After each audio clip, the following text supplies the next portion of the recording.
Hi everyone, it's Yvette Le Blowitz from Spaitgirl.com and welcome to the Spaitgirl Talk Show podcast. Super excited to be here with you today in this online audio space with our very special guest, Dr. Peta Stapleton, who is a psychologist, scientist, stress relief researcher, Hay House author, and someone I love and adore so much. So super grateful to be here with you today and sharing you. How are you? I'm well, Yvette. Thank you so much. It's really lovely to connect again. I know it's been a few years since we saw each other. Yeah, well, the last time we caught up and met for the first time was at the Hay House Australia Writers Workshop. So for all of our listeners joining in globally, can you tell them a little bit about who you are and your story? Yeah, great. So I am a psychologist, clinical and health, and I also teach at a university here in Queensland. So I'm an associate professor in psychology. But like you said, I research stress reduction techniques, and I know we'll get into talking about some of those today, which is the reason why I was at that Hay House Writers Workshop, because I was about to enter into a contract with Hay House to write about one of these stress management techniques that we've been researching for years and years and years now.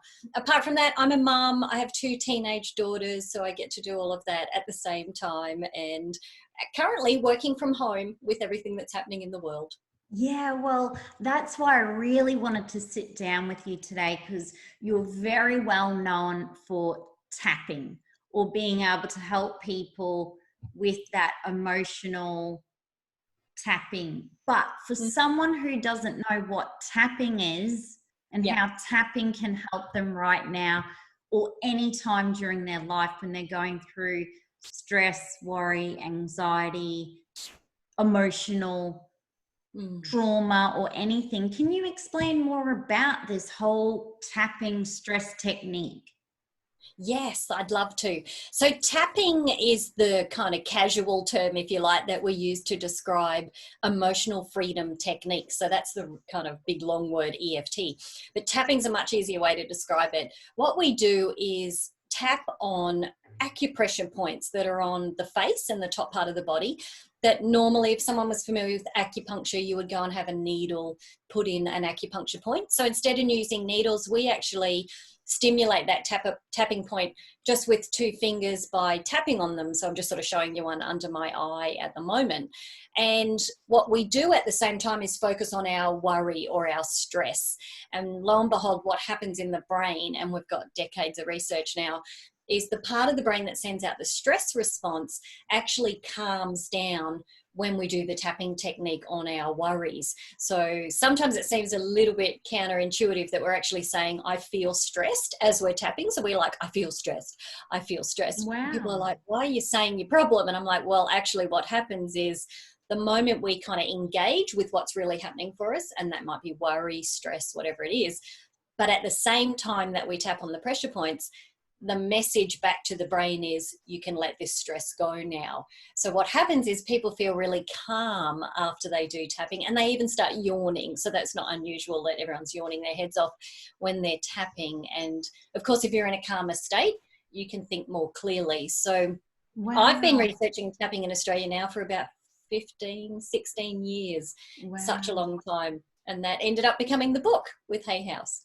Yes. So before we go on into the book, how long does the tapping have to last for? So if we're feeling like really stressed right now because of COVID-19, we're not at work, we're at home, we even just watch what's happening on the news in New York City and coming out of there at the moment, or even like our whole life, so many people's lives are tipped upside down and around and so different to what it was, only a few weeks ago. How long, if someone's stressed, how long should they do the tapping for? Yeah, we try and let people know that if you can tap in the moment, you actually have the feeling, that's even better. But of course, at the end of the day, you might look back and think, oh, I might do some tapping now on what happened this morning. So you can do it at any point. It'll just be as long as it takes for you to feel calmer or to take the edge off, because sometimes people are just trying to contain a little bit more and take the edge off. So that might only take 5 or 10 minutes of tapping through the points and just staying focused on what's stressing or worrying you. Other people certainly might go off and with someone that might be a skilled practitioner, spend longer with them to really sort of uncover what might be, in their background or their childhood that sort of, makes them have a certain reaction, that type of thing. But look, 5 or 10 minutes of tapping every day has such an accumulation effect that in a month's time, you literally will be a different person at that kind of physiological level, which is really cool. Wow. We actually know that tapping changes DNA expression. So it actually changes how your DNA kind of expresses itself. And when people get health issues and things like that, it's often because the DNA is, expressing in a certain way, we say upregulated. But tapping changes that. So literally if you tap 5 or 10 minutes every day and we say, why don't you do it when you brush your teeth or you have coffee every morning, Wow. do some tapping on the pressure points about anything. Literally you will be in a different state in 30 days time or even 2 weeks time, which I think is perfect at the moment with COVID that's happening, because tapping's self-applied. You don't need anyone. You can do it yourself. And even young children, 4 and 5 years of age, do their tapping and it doesn't take them very long. They get off happy. Yeah, yes. So there's so many applications. Yeah. Wow. And your book, can you tell me and the rest of the audience tuning in more about your book, and can we learn about how to tap in your book? Yes. So I do have a copy because that would make it easy for people to actually just see. You can see on my little thing. Yes, I love the cover, by the way. And congratulations on becoming a Hay House published author. This is amazing. Thank you, Yvette. So the book's called The Science Behind Tapping because a lot of people wanted to know, well, what's the evidence? How does it work? So that is what the book's about. But what we've done is include lots of client stories of people that have been through tapping for different issues. So you get to read their stories. So it makes it nice and interesting, I guess, to learn about, so how did they use it for that? Or how did they use it for something else? And the first chapter teaches people tapping. So if you were brand new and you're like, I've never heard of this thing, how do I do it? Then that very first chapter will actually walk you through it, give you examples, and then tell you how to watch a video of me online and things like that. So the rest of the book just talks about how does it work for pain? How does it work for anxiety and stress? How does it work for kids? How does it work for trauma? How does it work for depression? Like a whole range. So every chapter is a different topic. So if someone just wanted to read 1 or 2 chapters, that's perfectly okay. And the stories that, frequently asked questions and things like that are included too. Yeah, well, and you've got 2 teenage daughters.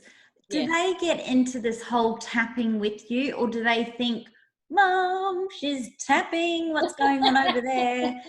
Like, it's great you have the science behind it, because I know how much people like, it's not real unless there's science to it. It's hoodoo guru, but if you got science to it, okay, we believe you now. Because I know even with meditation, it was all hoodoo guru. When I grew up as a kid, all of this new age stuff was like, Aussie men were a bit, that's a bit woo-woo. When Oprah was sitting on her couch interviewing people about spirituality. But back then, meditation was a bit like, what are they doing? And now it's just so widely acceptable. And I've even seen this trend with tapping. A few years ago, even 3 or 4, it was like, these people are a little bit weird.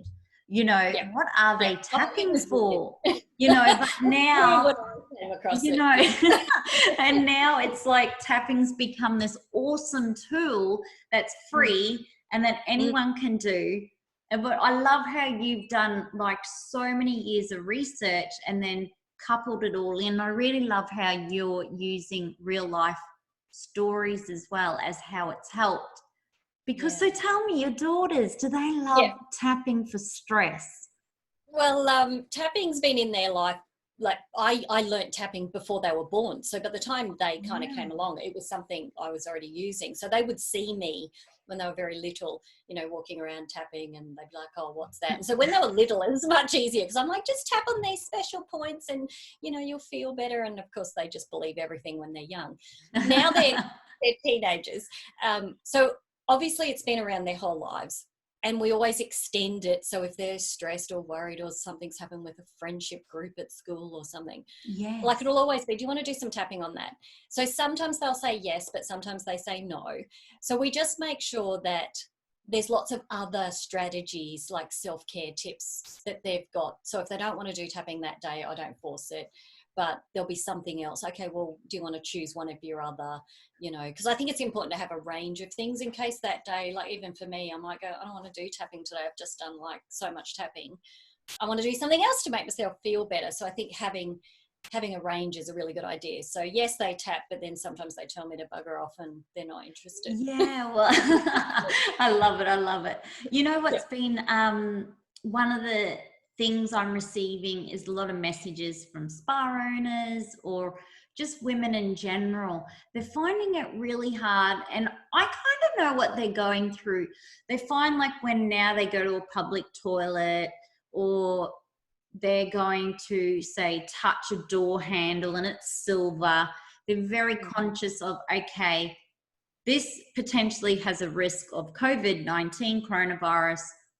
So people are telling me they're more worried, concerned, and something that used to be just a not even think about going to the supermarket, has become now like living in a constant state of worry, a constant state of anxiety. And that's when I thought, wow, I've got to do your podcast show because the tapping can help with that. So people are telling me that they're up to 1 o'clock at night, 2 a.m. in the morning. They're having vivid dreams, weird dreams, just constantly like waking up in the morning now thinking about how are they in New York City? Are they okay? And this is playing out. And I know I do that myself, like, oh, what's happening there? And so we're in a constant state of either thinking, worrying, or of concern. So what are some other tips that you're doing as part of your own self-care rituals during COVID-19? Because I know you too have to work from home now, like everyone tuning in who is able to. Yeah, I think you're right. Like it's such a different world at the moment, and we're not designed as human beings to stay in that worry state long term. Like that fight or flight response is supposed to be short term, get yourself out of trouble, and then calm down and go back to normal. And I think when we have things like this where we're just staying, 1 o'clock in the morning, and that stress hormone is staying really high in the body for a really long time, it can be really uncomfortable. Like it can literally make yourself feel sick just from stress, that kind of thing. So I think you're right. Tapping's a fantastic tool. Absolutely encourage everybody just to go and explore a little bit about that and give it a go. I think until you experience it, you don't realize, oh, that weird tapping thing actually made me feel a little bit calmer. So absolutely give it a go.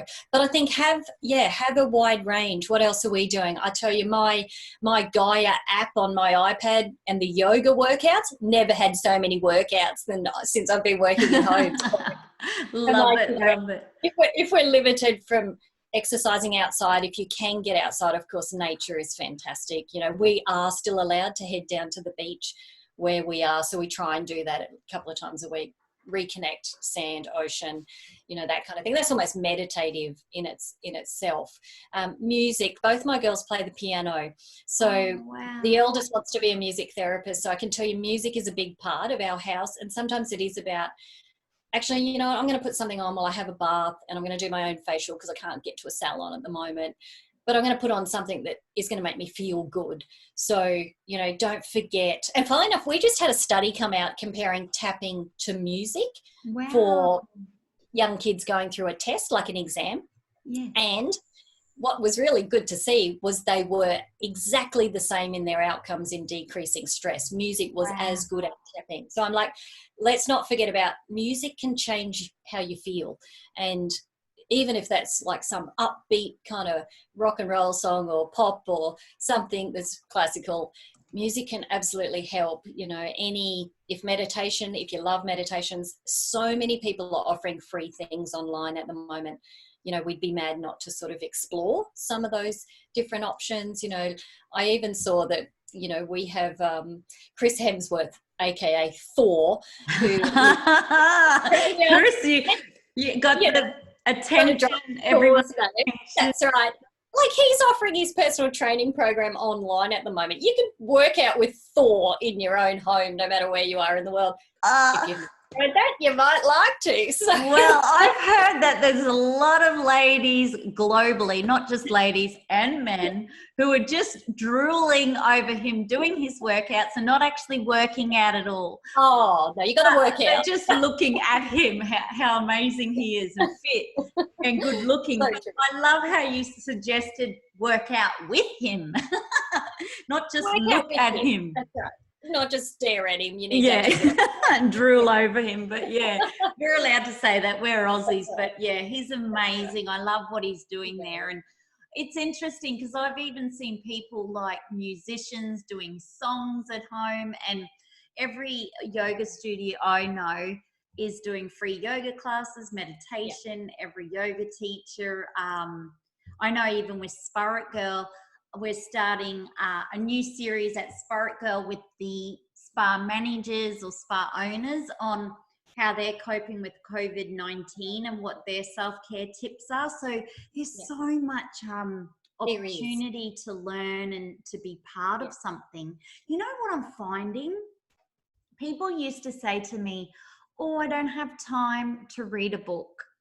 Yeah. Well, can I tell you, book sales are going up through the roof. People are now making time to read books and to learn. So as an author, it's been a really interesting time because people are now having time to read and wanting to learn and wanting to develop their own spiritual practice or health and wellness or self-care. Like, one of the things I'm finding to come out of COVID-19 is so many people said, I don't have time to meditate. I've always wanted to do yoga, but I don't know if I can do it.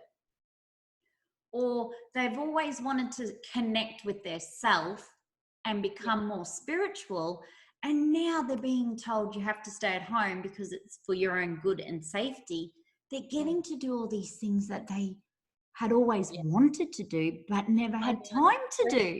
It's kind of like this, wow, like every mother in the world said, I don't have enough time, I wish I had more time at home.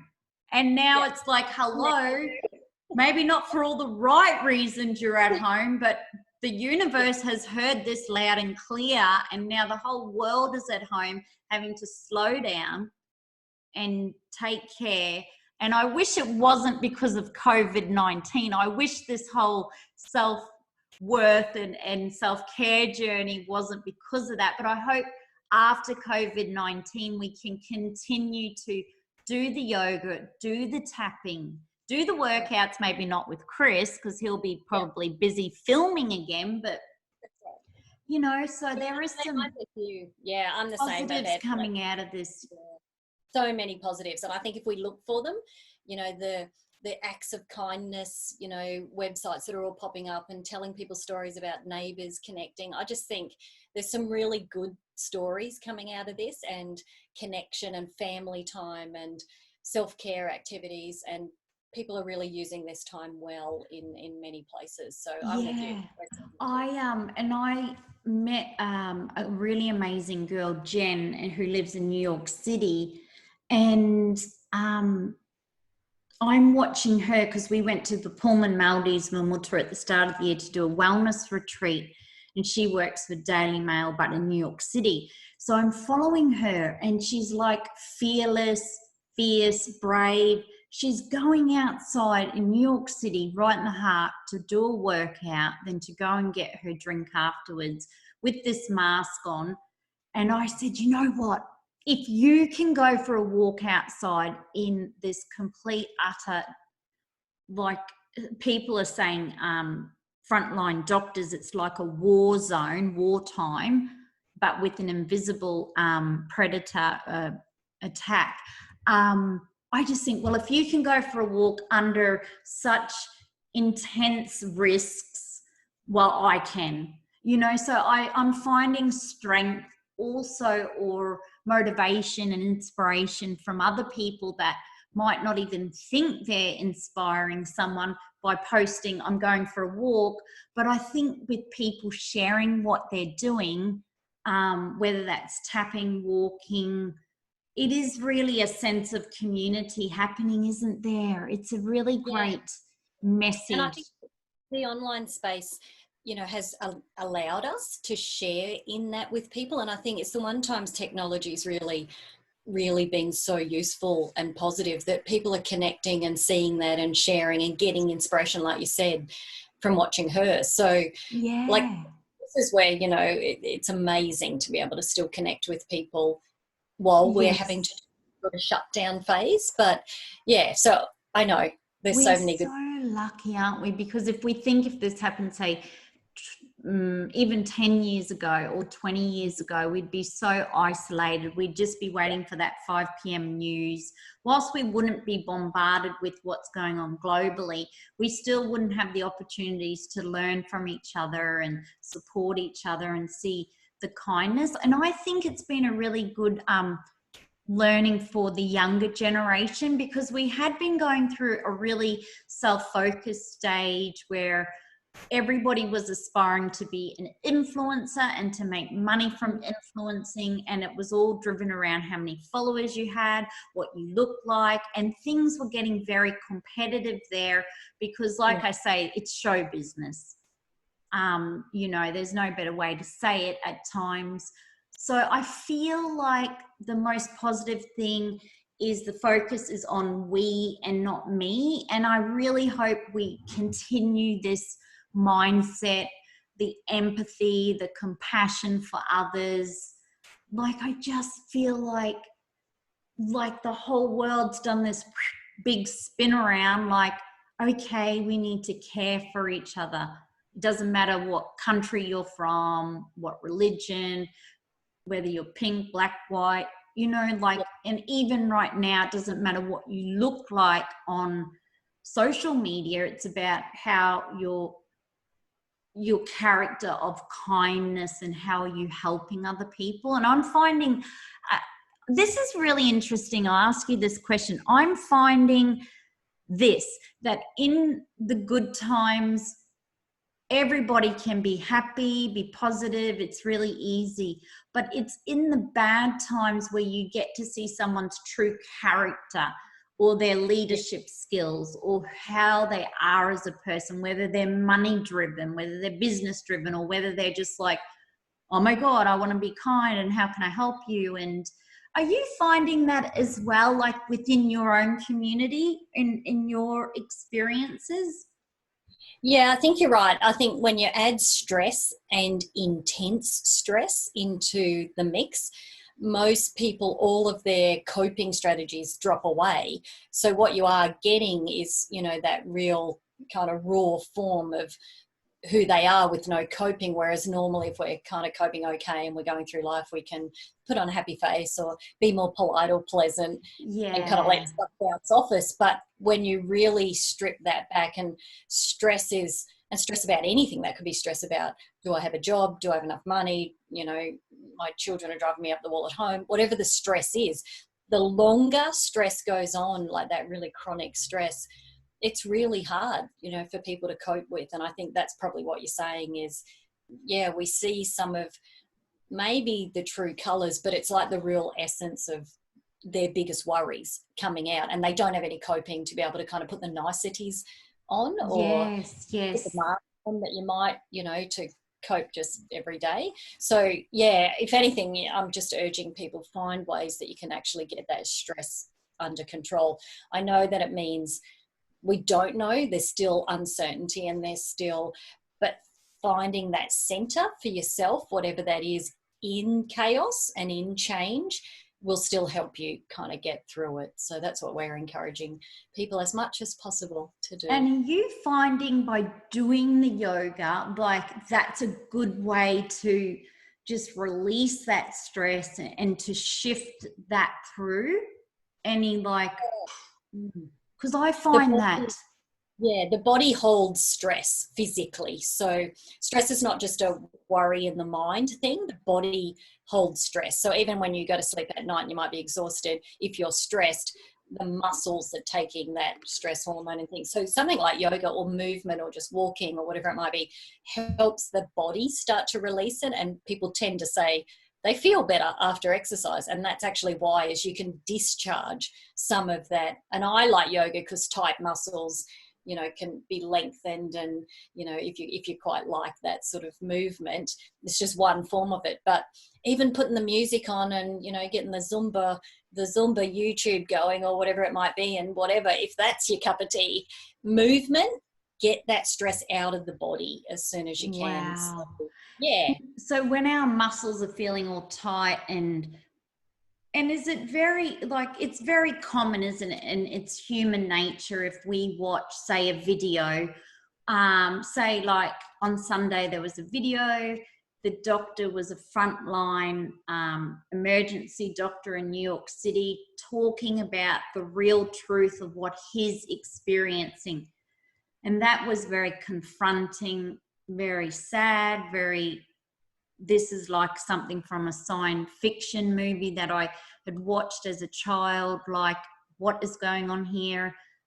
Is it like, it's common that we can just be like trying to process what's going on and like, wow, this is serious? Like, that's common, isn't it? A common reaction to be watching, say, a documentary and really feeling empathy for this person, and then actually taking that energy and empathy on board. Yeah, look, we as a evolutionary kind of perspective, we're designed to be, or to pay attention to danger. So when you think about, you know, cavemen in the cave, they had to be aware of the wild animal that could come in and eat them. But that hasn't changed. That part of the brain, we're still hardwired to look for danger. So in watching a story like that, to have empathy and compassion for the people there and to feel those feelings is perfectly human, but also to worry, will that affect me and my safety and my family here? You know, if, you know, COVID-19 affects someone in my community, that's normal too, because we're designed to look for and keep kind of a track of anything dangerous so that we can then make plans to be safe. So it's not unusual. So even people they might find they're seeking information about COVID more frequently at the moment, like looking it up on their news stories on phone, putting the TV on, like way more than they would normally. That drive is actually quite evolutionary to kind of go, I need to make sure I'm safe. So it's not unusual, obviously, to have empathy for people. It's just about it. So I think it's okay to get the knowledge you need. We say minimize it if you've got young children around, because kids will just bounce off your feeling as a parent. So if you're in a worry, anxious state and the child doesn't know why, they just pick up the feeling. So we like minimize it if you're a parent, so that you don't necessarily negatively influence young children. Otherwise, with older teens, you can have conversations about why you might be watching, or what you need to know, that kind of thing, to learn, like wash your hands, sanitize, all those kind of things. But yeah, so just know that it is normal, and hopefully within time that will drop back off to whatever was appropriate for you before COVID. But yeah, also at the same time, try, and if you start to notice you don't feel well, or that your amount of checking of news is affecting your sleep, like they're red flags, that you're lying awake like nightmares. So you might be asleep, but you're having nightmares or intense dreams.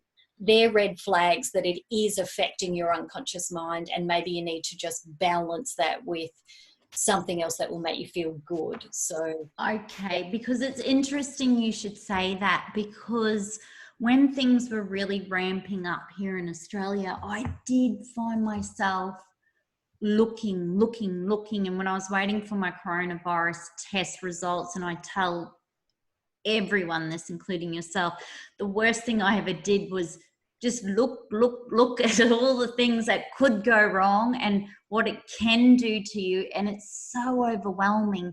And then what I learned was that for some reason I got, if you've got an obsessive, addictive nature where you just get drawn in and you want to see more, do more, learn more, like what's going on? What's happening here? Da-da-da.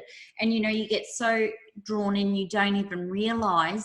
So then I was having a very shit night's sleep, waking up, having like broken sleep. And then I thought to myself, oh, this isn't like me. And I realized it was the stress of all the worrying. And, the aged care home was saying, okay, we're going into lockdown now. You can't come and visit your mum. And so much was happening in Australia. Businesses were closing, but then it was global too. So I was taking on global news and trying to keep up globally what was going on, then trying to check in with everyone who follows Spaitgirl. It just got so overwhelming. So what I've done is exactly what you suggested. I've absolutely now, like, I didn't even look at the news yesterday about COVID-19 or the day before, because I realized it's not going to be, unfortunately, anything good, as in, unfortunately, the numbers are going to go higher in New York City, and it's not going to be good news. So I gave myself a complete utter break and just did walking, reading a book. Like you said, listen to feel-good music. I did that, enjoyed my coffee, practiced gratitude, yoga, meditation, and did more self-care practices, and just kind of went, okay, I need to learn how to function with all of this noise going on in the world. I need to now work out, how can I be healthy? How can I stay grounded? How can I get a good night's sleep? So I discovered if I read COVID-19 content at night, that was a disaster for my sleep. That was just went down like a lead balloon. That was the worst thing I ever did. So I've now swapped that, where I don't look at COVID-19 news at 10 o'clock at night or 8:30 or 9 o'clock or bloody any time at night, because it's just like instantly not good news to so devastating, heartbreaking, horrible. It's a great, like, if you want to feel anxious and not go to sleep, then you would look at COVID-19. But for me, I'm like, okay, that's my trigger. I don't need to look at this. Okay, maybe once a day at that 5 o'clock time. And then I came up with a realization that if something really, really urgent or bad was happening, a family member would ring me. Or a friend.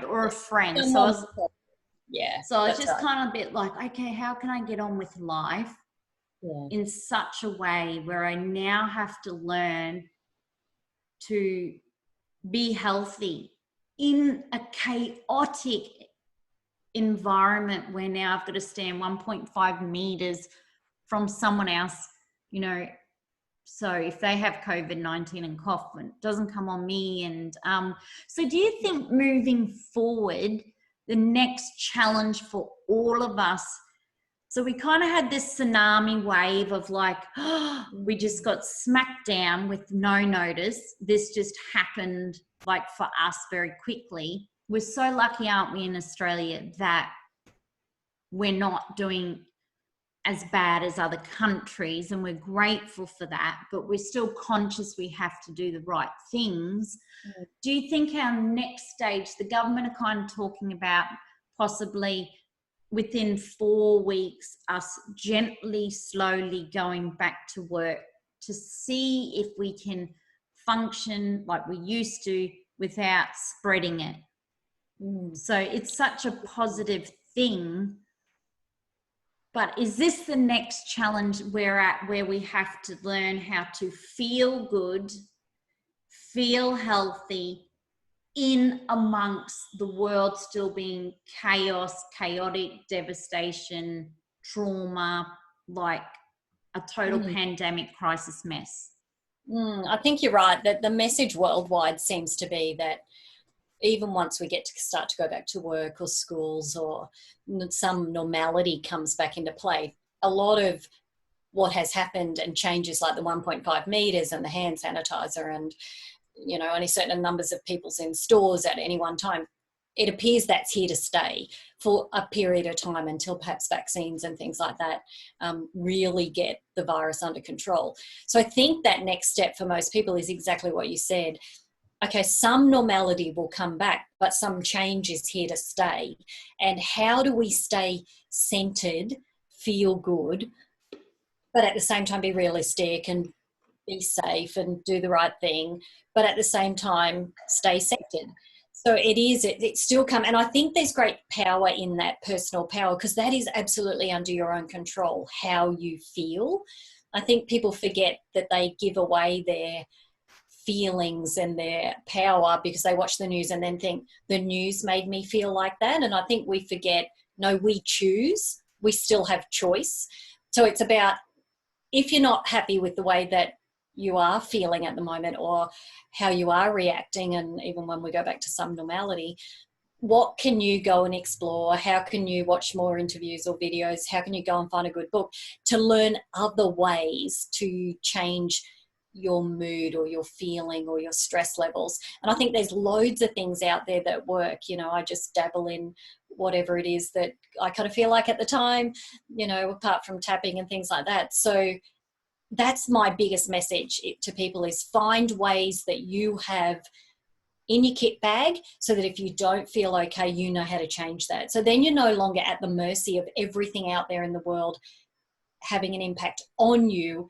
You get a choice even when things aren't going well. And look, life happens, you know, bad stuff happens to me as well, but I get to choose how I react to that. And I think that's the biggest message people need to kind of really make sense in their own minds, is you get a choice here. You do get to choose. Wow. And what about, like, there's been so many mixed emotions towards this. We've got people who are like, okay, I know in the travel industry, it's going to be okay. You will get to travel again. Be positive, stay positive. Yeah.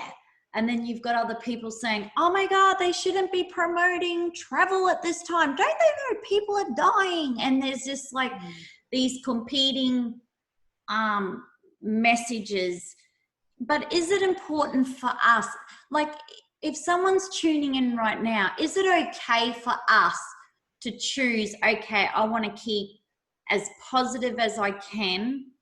I want to keep healthy. I want to keep a good, like a strong, positive mindset, a healthier body, healthier mind. And even though, sadly, I have empathy and compassion, people are passing away from this terrible COVID-19, and I'm sad and respect that, but I still, to be of service to my family, to myself and my community and my children or people, I have to step up and still take care of myself. I can't let the stress of the COVID-19 or the stress of everybody else's loss really bring me down and take me to that dark place. Would you suggest that's okay? Like choosing to go, okay, I acknowledge this is happening, but I must really take care of my own mental health and well-being during this time, and it's okay. Yeah, I think you can absolutely have compassion and empathy for people that are going through maybe more tragic circumstances than we are, or what you are, wherever you are in the world. Yes.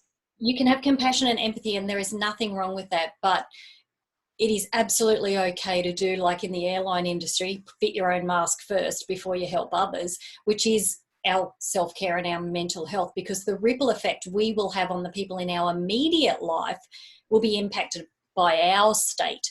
So even if you do, like I have colleagues in New York as well, and I chat to them almost daily to find out how they're going, and I can feel that they're very different circumstance to what ours is and have compassion and have those conversations.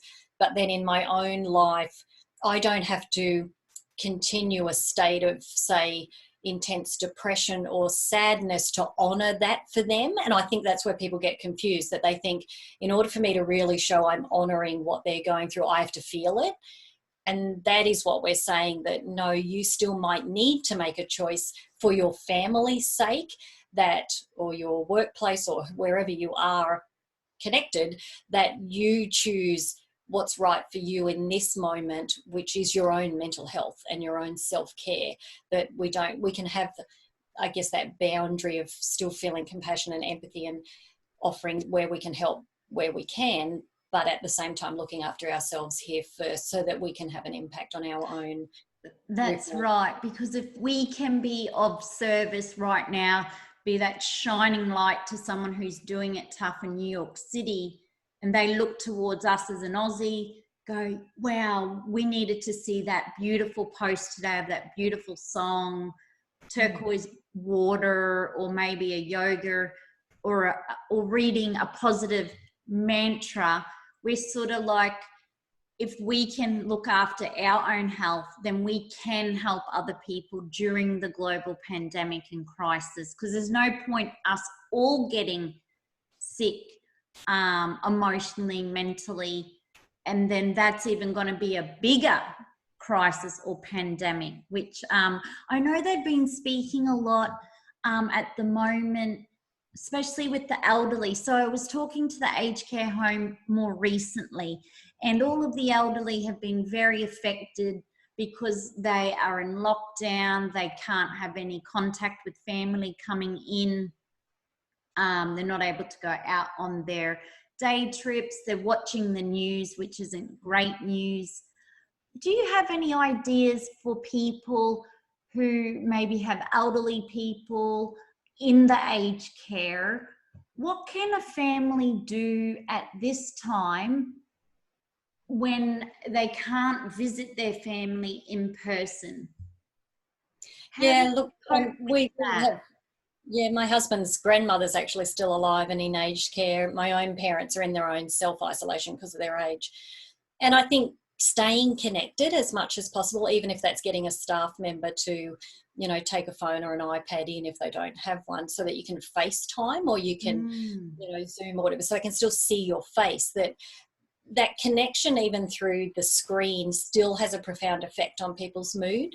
And I've even seen a story, there's some good news stories sort of popping up all over social media, but, of someone visiting their aged care, I think mother, who was inside her room and they were outside the window because they weren't allowed in, but they were talking on the phone, but they could see each other through the window. Oh, wow. So, they were outside the building, but like it just added an extra element to it for people, that it wasn't just on the phone or whatever. And it might be that it's more frequent contact, that maybe a once a week visit to an aged care facility to visit a relative was perfectly acceptable in the past.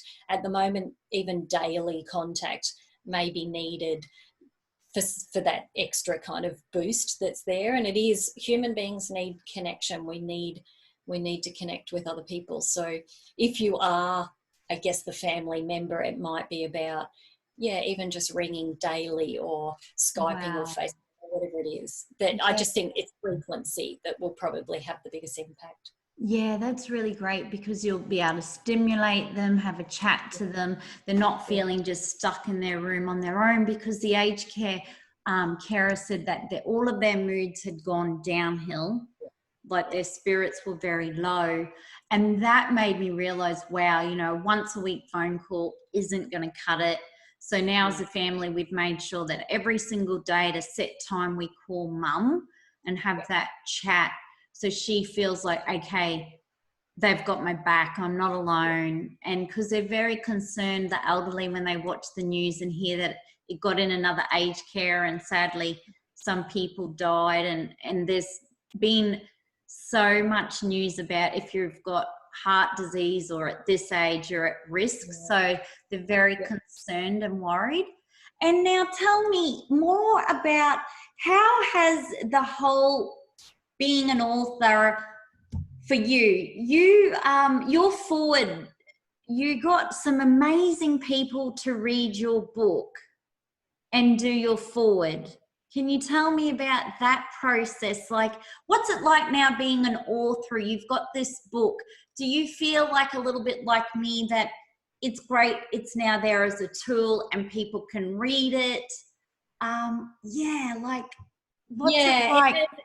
It's been an amazing journey. And I didn't realise, sort of 2 years before it came about, because I always write goals or intentions at the start of a year just to sort of give me some sort of framework of rather than just sort of going through Groundhog Day every day at work or whatever. And 2 years earlier, I had actually written a goal about being an author. I didn't write what the book was about in my goal, but I actually wrote Hay House in my goal. Wow. The book was to be with Hay House. And then obviously the universe and things sort of happened within time. And I kind of had forgotten I'd written that goal. So I did find it in the process and went, oh yeah, I actually wrote that. Be careful what goals you write, you know. Yeah, So wow. So you wrote the goal down. The goal has now manifested and happened because you are a Hay House author. Now your book's available, isn't it? The bookstores and online. Yeah, everywhere online. So Wow. Aussie stuff, just sort of Google, even Amazon Australia, Amazon UK, but all the bookstores at the moment might need to buy online.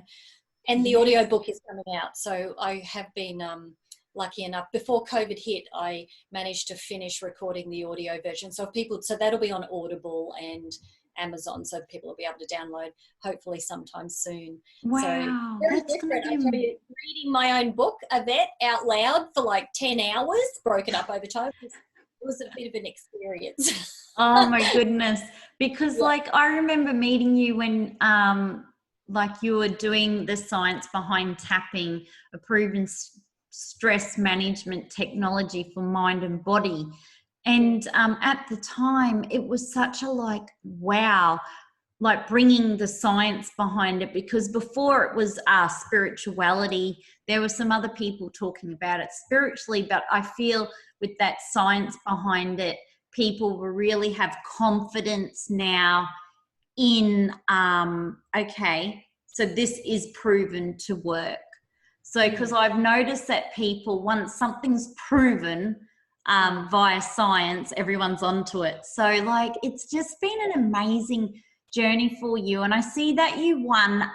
Congratulations also on being an award winner for the self-help general category in 2019 for Best Book Awards at the American Book Fest. So I mean, congratulations. Admiration to you for spending so much time on pulling the book together.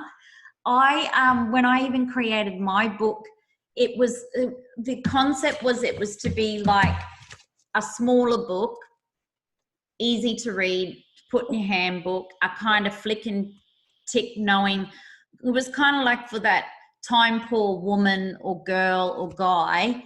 But just even for me doing the book with America and things like that, like I would say spa therapist, they would say she, you know, I've learned that not everything in my book could be totally perfect, but the whole concept of wanting to help others was the intent behind it.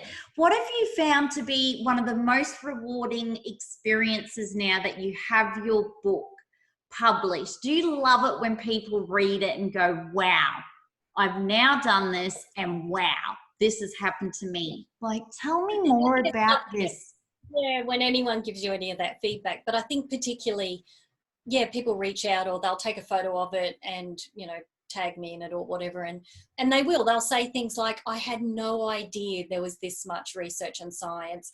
Maybe they heard of tapping 10 years ago, might have, you know, dabbled in it. But then they say, wow, I had no idea. And they related maybe to one of the stories because the stories are all real in the book of people that, you know, had been through it or changed different aspects of their lives or conditions like physical issues or whatever. So yeah, it's lovely just to get that feedback that it's not just me that thinks tapping's pretty cool, because sometimes I'm like the tapping lady weird. the tapping scientist. And to have someone sort of go, yeah, look, you know, I got into it through whatever avenue and it changed my life. Like, I just love hearing those stories that people, even yesterday. Can it help someone who's got, say, like an alcohol addiction, like even a drug addiction or any kind of addiction, but, you know, can it help someone that, say, smokes a lot because they're always stressed out and they're like, oh, I've got to chain smoke here. So Yeah, it can really help with those kind of things. yeah, definitely. So I do talk about cigarette smoking because there has been some research run on that with tapping in the book. But addiction, absolutely. So lots of, skilled maybe counsellors or practitioners worldwide specialise in that. So they do it more individually with people just to really work with what it is for that person. But absolutely, any illegal drugs or even prescription drugs people struggle with, alcohol, anything like that, even gambling, all those, it's all about working out what's that behavior kind of trying to soothe. So addictions tend to be more about what is it that might be underneath that, and the substance or even cigarette smoking is just a bit of a surface coping strategy. And so we always recommend that people go and see someone just for that support, someone that knows what they're doing with tapping. Tapping can work really quickly. Like if you just jumped onto YouTube and go, oh, there's a tapping video, I'm going to tap on that. Sometimes people become aware really fast of underlying issues that they were trying to suppress. So we do say to people, look, if you wanted to deal with something a bit bigger like that, go and see someone. We can always recommend someone worldwide, so we have full networks. But the answer is yes, it works for all of those different things. My whole research career has been in food cravings and weight loss, so same kind of thing. I was going to ask you about that because I've had a lot of women saying at the moment they're emotionally eating to help with stress. And then that's when I was like, oh my goodness, your book and what you do could help with this. This whole, they're just in high stress mode, stress. And then I've been there. I've been 25 kilos heavier. I dealt with stress by eating a Cadbury size family chocolate bar. Not a good idea. They were on sale, $2.50 in Australia. And I was like, woo, okay, I'm going to eat one of those. And then next minute I would feel good. Like it gave me some good endorphins or made me feel good. But then I crashed. And then eventually I put 25 kilos on and I felt like shit. And I was like, that hasn't fixed anything. So that's how I had to dive into meditation and yoga to deal with stress. I realized drinking a bottle of wine didn't help. That just made things worse. Like it was this whole corporate world where after work you are so stressed. Oh, what you do is you have a glass of wine or 2 or 3 or 4 and that will fix everything. Didn't fix shit. Did not fix anything. Just the surface. No, I have found it did not fix. Chocolate in moderation, alcohol, wine in moderation, but not daily, not nightly, because it can become addictive. So can this whole tapping be, if you like are wanting to lose weight, do you have to tap on like I'm emotionally eating? Like what's the tapping? What's the tapping for that? Like I'm eating chocolate too much, or like where do we, what we do, and our whole clinical program that we tested is now available online, so people can absolutely, I'll send you the link. Wow, for free? There could be a small fee. Yeah, I was about to say, hang on a minute, this is like we're getting a bit too overboard. Okay. So what we start by sort of working on the cravings for foods that are your trigger. So say chocolate, that's really common. Where if you reduce the desire or the intensity of that food craving, and you get that through tapping, we'll show you how to do that in the programs, and that's really low, what happens is you actually don't have any interest in eating it. So the next time, so if you do enough of those foods, then of course, you can do something different next time you feel stressed. You won't even think about eating chocolate because you don't have any desire for it anymore. So that's how we start. And then we help people use it for stress. So if it is an emotional eating because of stress, then we'll work on that. And then what happens over time is people lose weight. So if you don't eat the foods anymore, of course you'll lose weight. And we always say to people, give yourself 6 to 12 months because weight doesn't immediately arrive overnight either. And if you lose it sort of slowly over time, you're more likely to keep it off. And we had people in our original trials that lost like 25 and 30 kilograms in that first year because they just weren't eating the foods anymore that were part of the emotional eating, and they were eating healthier foods. So We taught them how to tap on drinking more water, how to tap on motivation to do exercise. So when all those things fall into place, yes, you lose weight, but of course, you know, in a year's time, you don't even worry about it. It's no willpower. You're just like, oh, I just don't eat that food anymore because I don't feel like it. So it's quite powerful. In the food weight space, if anyone was trying to lose weight, I would say absolutely at least include tapping. It mightn't be your only thing. You might still want to do a structured program or PT sessions or whatever, but just at least include it to make your life easier. Wow. And is this more in your book here, The Science Behind Tapping? Is there more about that in your book as well? Like the whole emotional eating, because so many women I speak to struggle, and I've struggled. I have absolutely struggled. So I know where they're at with that. And but there's more about that in your book. Yeah, that whole, because it's been our biggest area. So we've spent like 12 years doing food craving research with tapping. So all of that's in the book.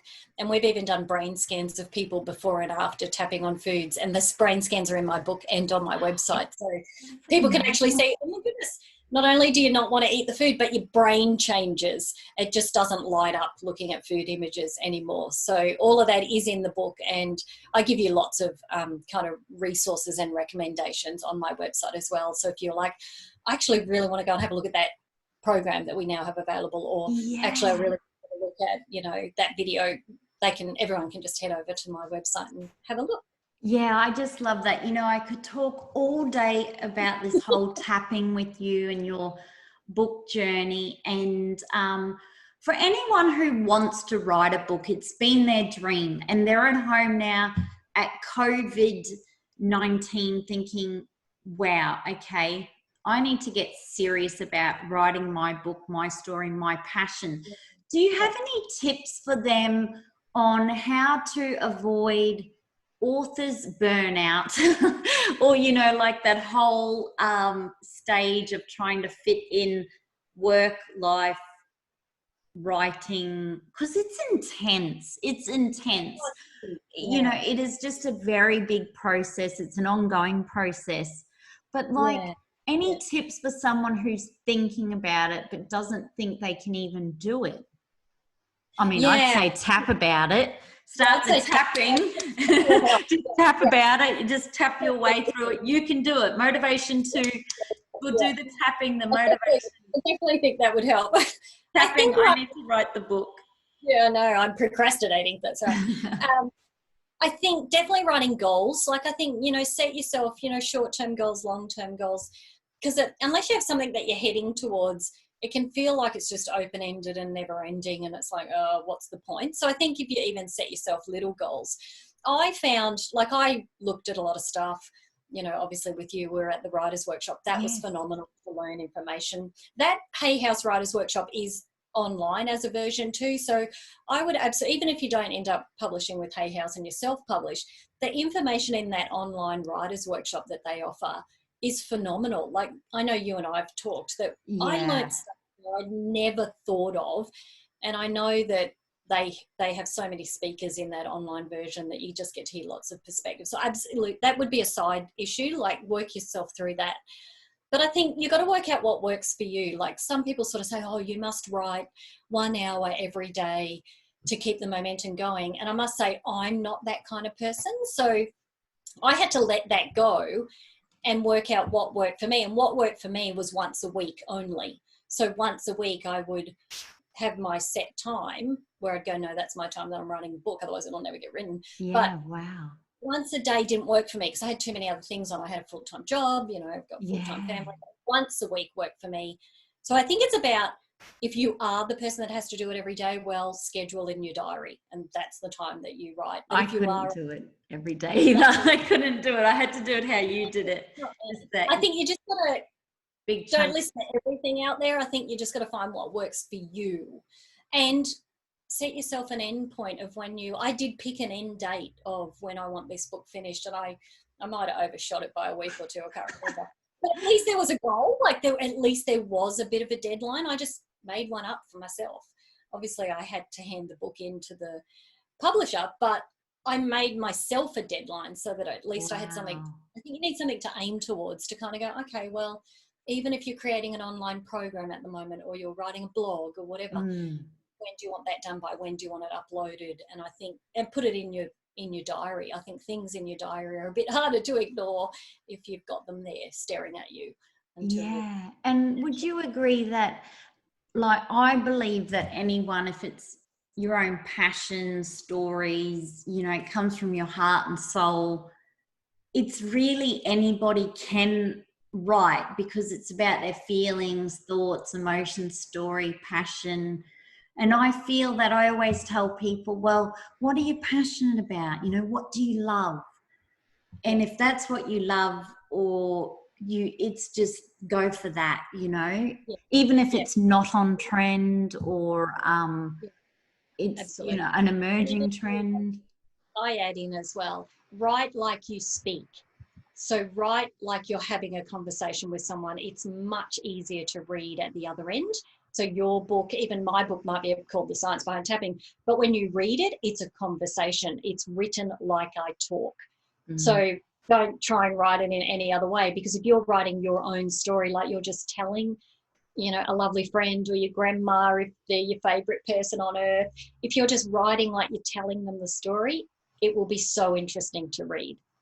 Yeah, you're so right. A lady once told me that. So I really struggled with writing when I was young, all my life, even with English and reading, but I was always determined to go back, learn. And another lady told me that, I think when I was about 18 or 19, I really struggled with writing emails. I was this PA and writing reports. And she said, Yvette, you've just got to, it's write how you speak, and that's how you'll do it. And when you just said that, that were her absolute tips. And I was always aspiring. She has inspired me because she was such a great writer. And I said, how do you do it? Like, she was writing these big reports, and I would just like, wow. And it is so true, isn't it? Just write how you speak. I know at that Hay House Australia's Writers Workshop, which I love to bits, and Leon there from Hay House Australia, he talked about how he even had, was it some writing inability, he would say, dyslexia? Yes, I think he did. Yes. But he used an app or something. Yeah. He used something so amazing where he spoke into it, and it wrote it for him. And he wrote books about dreams, because he learned that growing up. So there's so many amazing ways to get your content out there. I love audio, you know, I'm a huge fan of audio, so I can't wait. See, I will actually consume your book via audio, because I love to do that when I'm driving or when I'm walking. It's my go-to. So as soon, like, I too have to get my book out. It starts with me in audio form, because people are saying, is it available in audio? And they want it in audio now. So that's going to be another new challenge and goal. Now, before we go, I want to ask you, what makes you happy? What makes me happy? Yes, this is, see, because there's this massive big topic going around at the moment on social media saying, okay, you don't need money to be happy. Fulfillment, what makes you happy? You know, is it your family, your friends? What are you outside of your job? Like, you don't need money. And then I speak to psychologists who say, here's the deal. You need enough money to pay your rent, your food, basic living to be happy. You don't need to be a millionaire to be happy, but you do need to have enough money to pay your rent, your bills, and your food.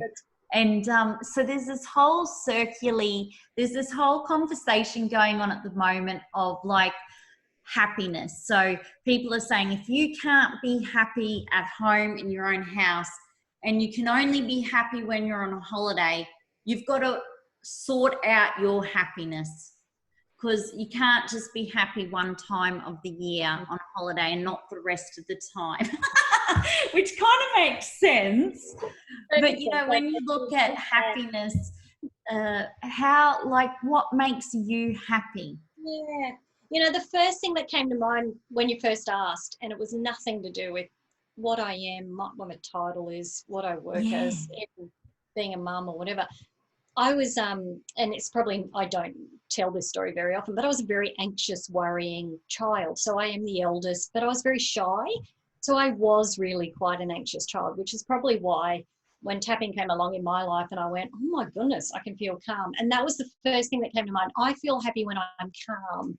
So when I'm calm, I feel happy. I feel happier. And then, of course, that has such a profound effect on how I might interact as a mum or what I'm doing at work, or if I'm, I don't know, trying to get through some tasks or whatever. So I think, you know, I was an anxious child and I was a worrier. I would have been described as that. So I feel happy when I'm calm. So Wow, it's such a that's simplistic amazing. answer, but that's me. Yeah. No, that's such a beautiful answer, because that's just like, I've learned something so new and profound from you today by asking you that question. Because, you know, you could have said, oh, because I'm a Hay House author, or I'm a scientist, or my children, or, but I Yeah. really love that, because you know what's interesting? I feel the same way too. I feel happier when I'm calmer. So that, I think, for me, is when I can focus inwards on my breath or do some yoga, or Yeah. and I think that's why I love going to the spa too, because it helps me to feel calmer and in return happier. So isn't it interesting that our happiness can come back to just feeling a state within? Yeah. Like, Yeah, and I think that's probably an easier thing to focus on.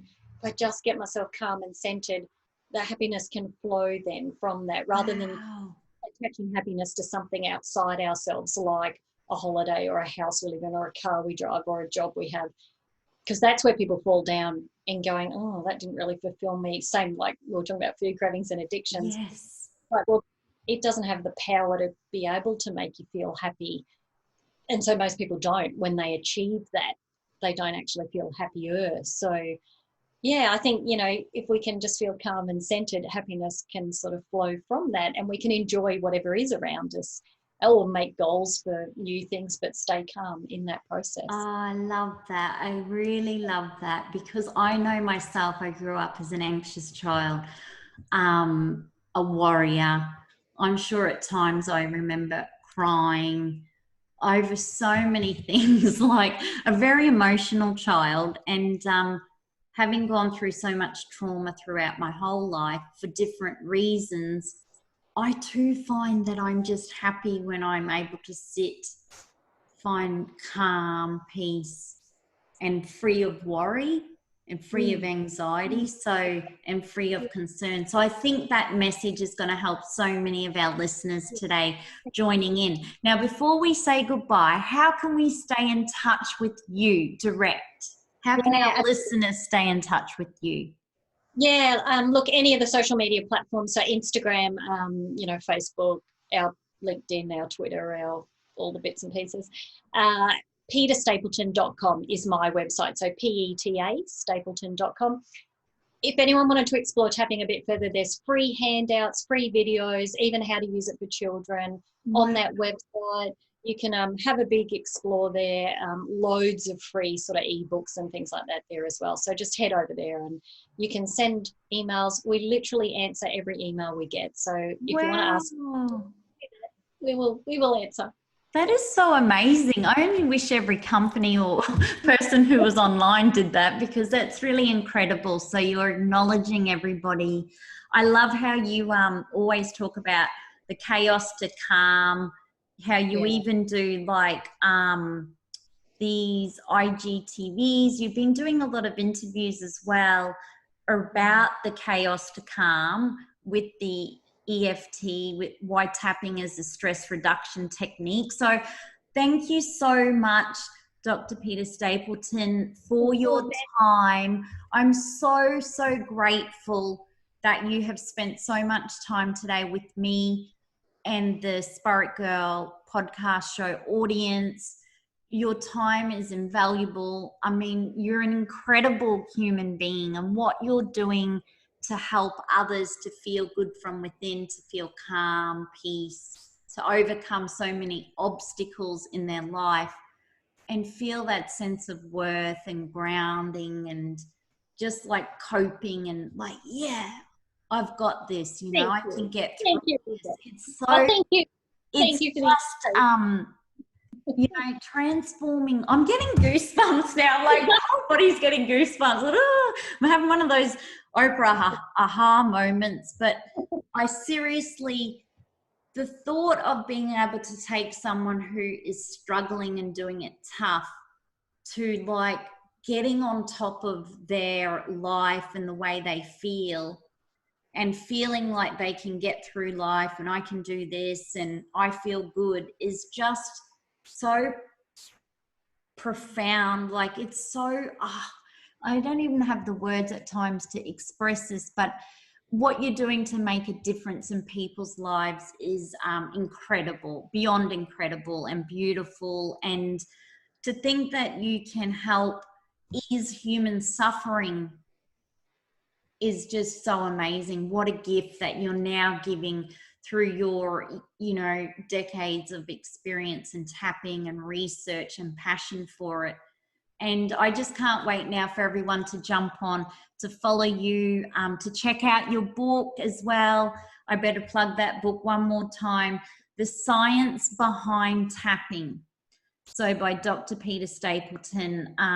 If you get a chance, jump online, Amazon or Hay House or any of the bookstores to pick up a copy to help improve the way you feel right now and moving forward as well.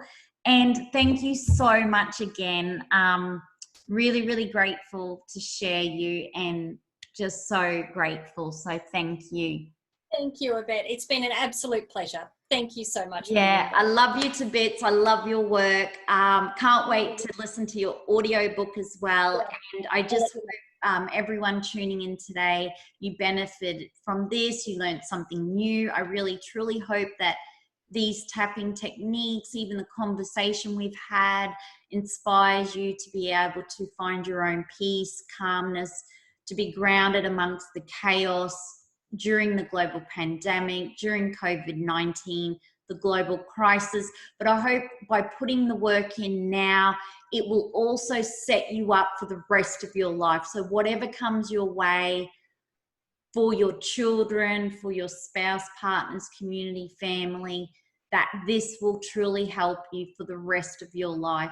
And that, to me, helping you is why I am sitting here today with Dr. Peta Stapleton, because we want to help you. We want to give you those tools that are free, accessible, that you can do anywhere, anytime to feel good from within. So on that note, be sure to subscribe to the Spaitgirl Talk Show podcast, to leave a rating and review, and to tell someone you love to. We'll say goodbye for now.